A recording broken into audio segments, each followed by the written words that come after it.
Hi, I'm Mitch Shoemaker, and this is week 11. I apologize. This is week 11 of my doing 100 weeks of YouTube videos and focusing on living a healthy, happy life or having a healthy, happy life. I'm still unsure on my thing. I think originally I was just doing living a healthy, happy lifestyle, which I really kind of like that one. I may go back to that, but I did like 20 some odd weeks and then I didn't do anything with my life. And now I'm attempting to, and I still don't feel like I'm getting anywhere, but maybe I am. Maybe you've noticed my progress and you can make comments. I know some days and some weeks I feel like I'm doing fantastic and I'm doing really great, and other weeks not so great. So this is another not so great week. I will be honest, right up front, not so great week. Started off with having, ended last week with a migraine for the weekend, which kind of sucked. And so then I just kind of had no energy, motivation to do things. I did a few things for the week. Power went out on Thursday, so I ended up going to my parents' house on Thursday, going grocery shopping at 10 o'clock at night, hoping the power would be on by the time I got home, and it was. Yay! Also went and visited my sponsor friend that was in the hospital on Thursday. As long as the power's out, I figured I had nothing else to do. So, yeah, got to meet her son. That was interesting. Hadn't met him before. So, yeah, that was an interesting encounter, to say the least. But and then Sunday I went back and I ended up meeting her daughter. Also interesting encounter. So that is what I did for the week. I did obviously go to the temple and clean on Tuesday and did my service in the temple on Saturday, church on Sunday, went to my 12-step meeting on Sunday, which was nice. And I said hi to everybody at my 12-step meeting for my sponsor friend because I told her that I would. So that's kind of in a nutshell my week, but that's also kind of in a nutshell all of my socializing. I really didn't do a whole lot of other socializing. I did do family dinner at my parents' house and gave them back their car, so I am sans transportation, without transportation again.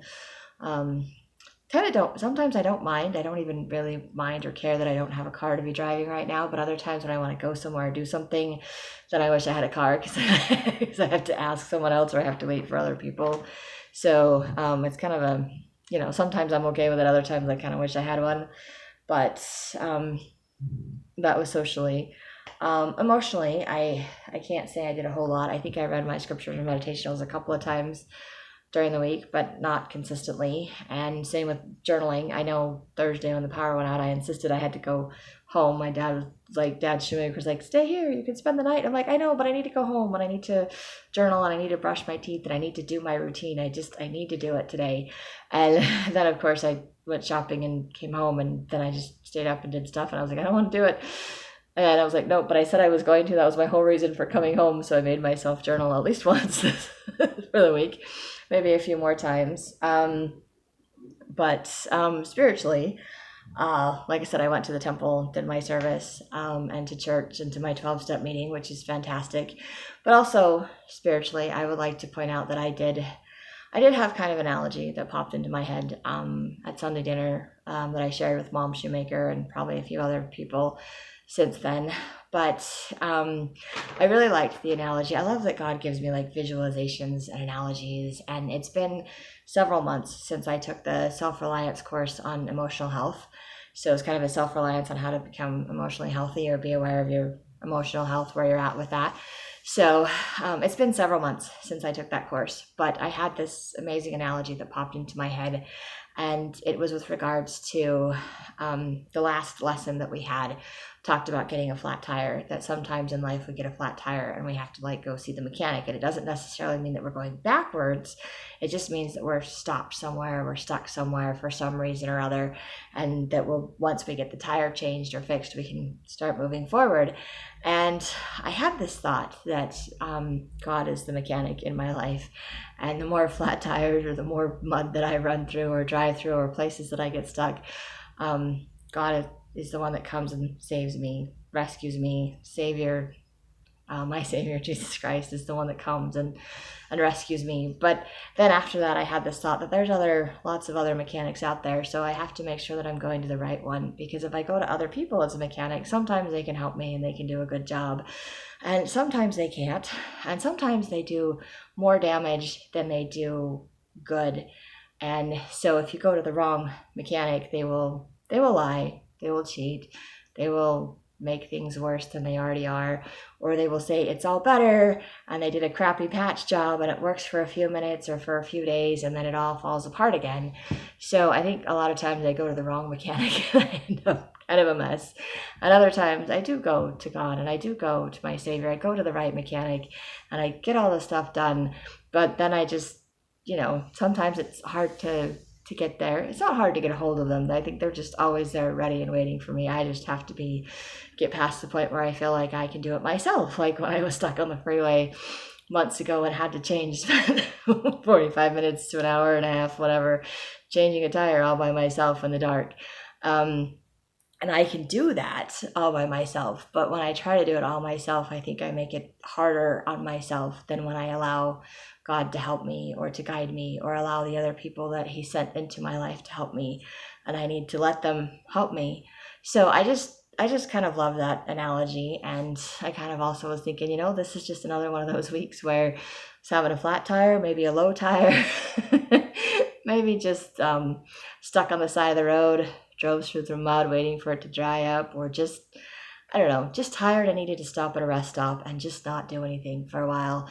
And probably a lot of it is just a lot of triggers, because I love my sponsor friend, and seeing her in the hospital having strokes reminds me of my grandmother that passed away of strokes, and remind me of my grandfather that had a stroke when I was really little. And all I remember of him is being stuck in a wheelchair and not being able to talk, and always moaning and pointing and trying to squeeze our hands and hug us. And it was always too tight. He didn't recognize his grip. And so it hurt. And not understanding any of what that was as a kid, I was kind of afraid of him because he just kind of seemed odd and scary, and no one ever made it comfortable and okay for me.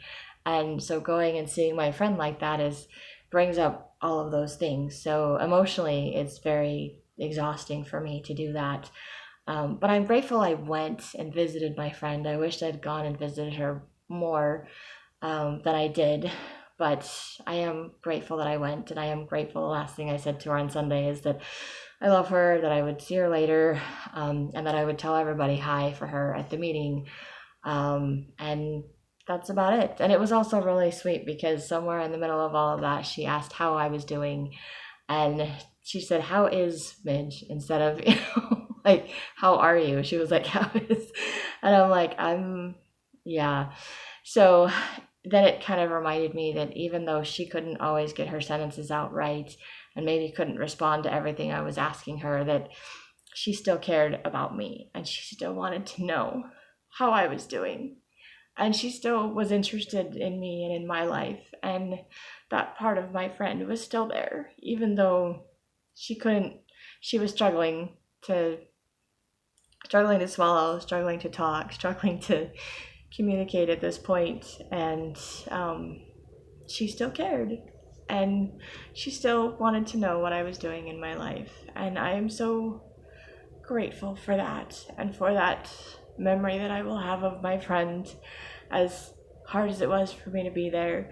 But it also helps me to be okay that I just kind of took a week off and stayed at a rest stop, because it's hard for me to face my emotions. It's hard for me to deal with situations like this. And so it's my response is to shut down and to isolate. So it's not surprising that that's my default setting, and trying to put into place other settings and respond differently is very difficult, especially going through a difficult time. So I'm giving myself a little bit of a break for that, and being a week late on making the video is not that bad to me at this point. So I think emotionally I'm doing okay. I'm at least willing to admit that I am struggling, and that I've been dealing with a lot of emotional things, and not just the everyday stuff that I have to deal with, but additional stuff. So that's where I'm at emotionally. Physically, still, I finally heard back from the physical therapy office. They finally got the referral from my doctor. So now I'm waiting for them to send me a text to let me know that I can start physical therapy again. So there we go, physically. I don't think I did anything with dishes or anything else physically. I just, yeah, just didn't care for the week. So gotta be honest about that. Mentally, I just shut down. I probably just played games on my phone and watched a bunch of TV and berated myself for all the things that I should be doing and wasn't doing, and didn't do anything with my finances either, including not looking for work and whatever else. So I'm just kind of whole things up in the air when it comes to that. So like I said, this was a flat tire week, or this was a rest stop week, where I think I like the rest stop idea better. I think I just pulled into a rest stop and said, I'm just sitting out here for a while until I'm ready to go again.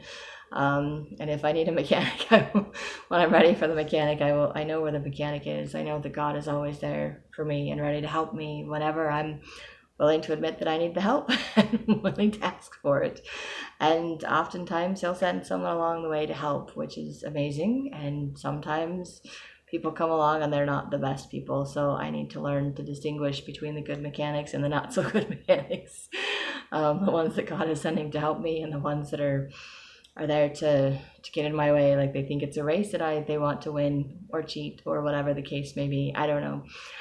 Anyway, that's my crazy random analogy. If you like it or you like these videos, you can hit like, subscribe, or share with someone else if you think they'll like it too. And I hope you have a great week full of gratitude and find ways to be happy and healthy in your life too.